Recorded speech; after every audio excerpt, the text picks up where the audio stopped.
Today we're having a look at how you can roleplay your wizard. Welcome to the Attic Dungeon. My name is Sam. Whether your wizard is the smartest of the bunch or doesn't want to be a wizard, I'm here to help you with everything.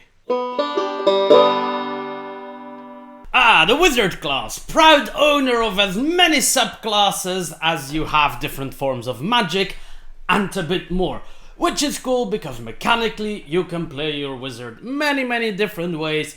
Thematically they're often just the book nerd. Of course, I'm here to do two things. First off, I'm going to show you how to build the ultimate book nerd. How can you roleplay that student of the arcane lore in the best possible way. And then of course I'm going to turn that all inside out and show you quite a few ways of roleplaying your wizard that is always going to change something about the traditional idea. But first, before we begin, almost fooled you there, I'm still here to thank you for watching me do my stuff. The Attic Dungeon has been going on for quite a while. Slowly but surely I'm creeping my way out of the tar pit that is, I don't know, the bottom of YouTube, and now I'm slightly above, like one centimeter above the bottom of YouTube. For the Americans, that is half an inch.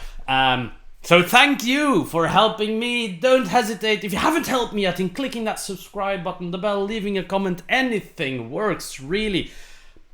Back to wizardry it is. So, we're talking about wizard roleplay. First off, of course, we're going to have a look at the traditional wizard, who is always a student of the arcane arts. They don't get magic just by being lucky like the sorcerer or asking a god or a demon for it like the cleric or the warlock. They have to study stuff, and they study a lot more like the bard. People forget the bard also studies magic actually, but the wizard dives into these big arcane volumes of magic. They go to schools, colleges to learn the most complicated magics, and they forget to raise their strength score along the way, so they're scrawny. So what do you need to look at when you're making that wizard? First off, so you're a student. Logical thing is, where are you studying? Is it a college? Is it a private wizard teacher? Maybe you come from a rich family who has their private magic tutor, or you're more of a commoner who has some talent for magic apparently and has enrolled in the local wizard college, hoping to make it far along the road without getting blown up by your fellow students' fireballs.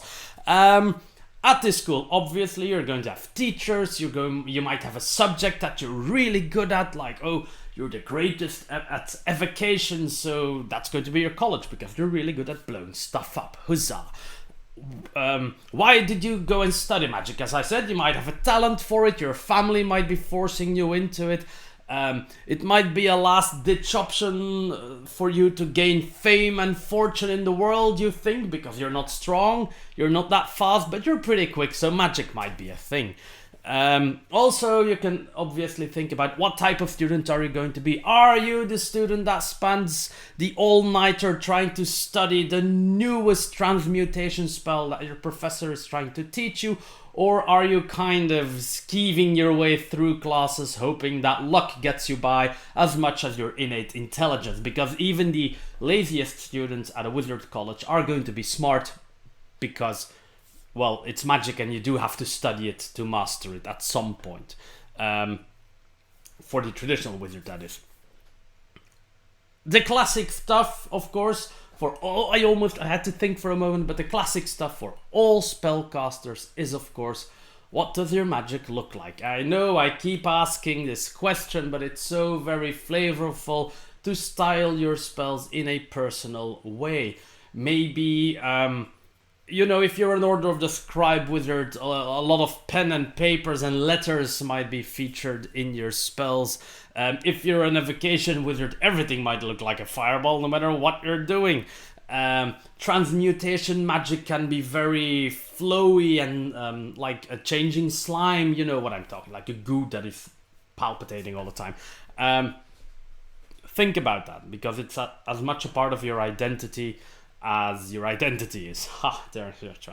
And I think that's actually most that I want to tell you about the wizard. Of course, the last thing to think about is Why did you leave the school? Why did you start adventuring? Did you graduate and are you looking for fame and fortune?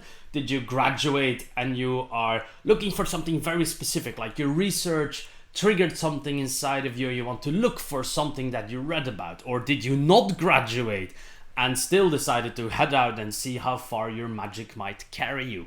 Those are all wonderful questions to ask yourself. And now, of course, my favorite part of these videos, doing stuff with the lore and role-playing options from the class that make you still look like you're playing a wizard, but it's weird. I have a few ones today, and the first one is maybe the less magical option here. I love the Artificer, as you all know I do, but sometimes I'm a bit sad that they don't get full spell progression, because that would be fun. So here's my solution. You just style your wizard as being, for example, an alchemist. All the spells that you're doing really are potions that you're throwing around, or salves, or smelling salts, or just powder you're tossing around. Actually, there's still magic happening, but we're focusing on the components here. So you always have this component pouch as a wizard. You rarely pay attention to it because it's really there to just prevent you from having to go and look for bat poop when you want to cast Fireball. But I think it's really fun to have this wizard that throws stuff around to cast spells. Your Fireball is a legitimate bomb. Haste is just a really big shot of caffeine going the fighter's way. Web is an actual ball of exploding web that you devised somehow. Is it mechanical? Is it magical? Is it both? Who cares? You can think of it. Other than that, you're still a wizard. You just don't really cast pure magic. You're not conjuring weird stuff. You have this big bag of tricks that you're pulling stuff out quite literally, and they perform the magic. It's, I think, a very visual way of playing your wizard, and a really fun way to visualize all of your spells. You can base yourself off the necessary components, but again, that's going to make Fireball look weird. Next up, we have the cheap wizard. So you need to go to college, you need to study, but what if you're the self-studying kind? You just happen to find some wizard books.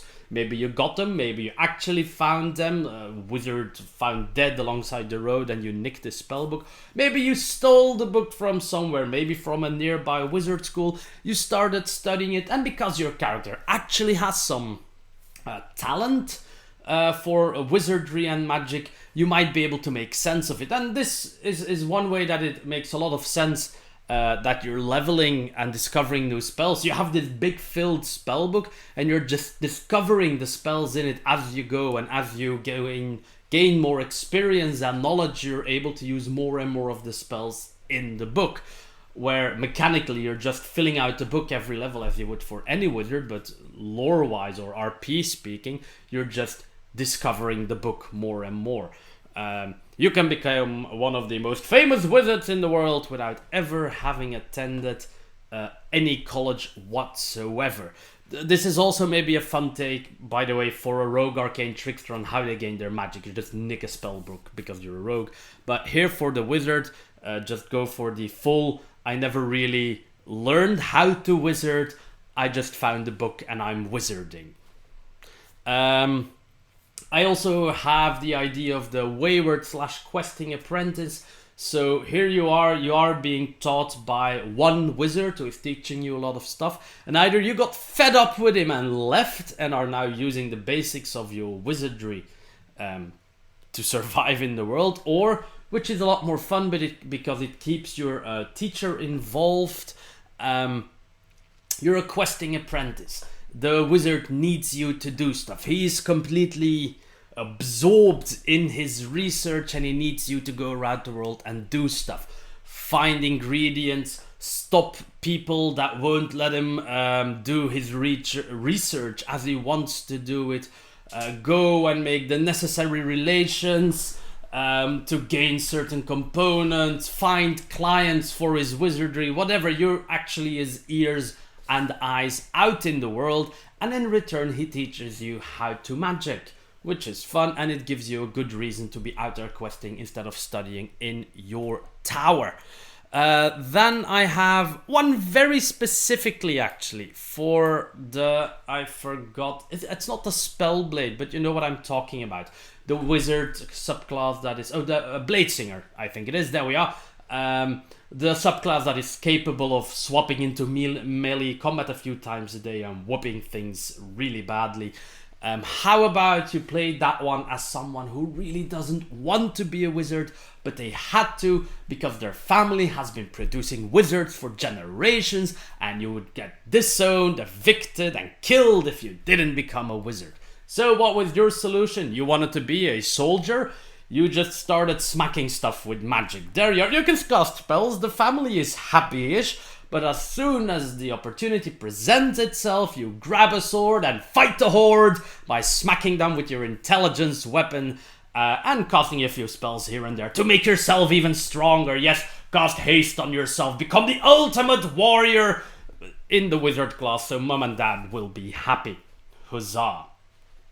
And then I got one more, so that's 5 I'm presenting you today. 5 ways to roleplay your wizard. Wow, I'm being really generous today. I often like to incorporate some military hook into my roleplay. I don't know why I like to do this. Maybe it's because I like the idea of playing a military unit as a group. So your wizard is an obvious candidate for being the strategist of the group. High intelligence, you're a clever person, something like a war wizard or an abjuration wizard who are a bit more defensive or used to war, are really good strategists. They can zoom in on combat, they can tell people where to go, they can shape, illusionists can shape the terrain how they want to look at, how they want to make it look like, or something like it. The enchantment wizard could be a strategist in that he's able to manipulate the combatants on the other side. So a wizard is a really strong battle leader, not necessarily your party leader, because we all know your charisma score is going to suck. Which makes it a bit hard, but you can still be like the innate combat leader, the to-do leader who tells people what to do and where to go. My god, I really flew through all of those wizard ideas today. We're already done. As usual, I would love it if you could tell me about how you're playing your wizards. Are they the professors of the college? Are they the bottom of the barrel students? Let me know in the comments down below. And if all goes well, dear people, I hope to see you all in 2 weeks in the attic dungeon.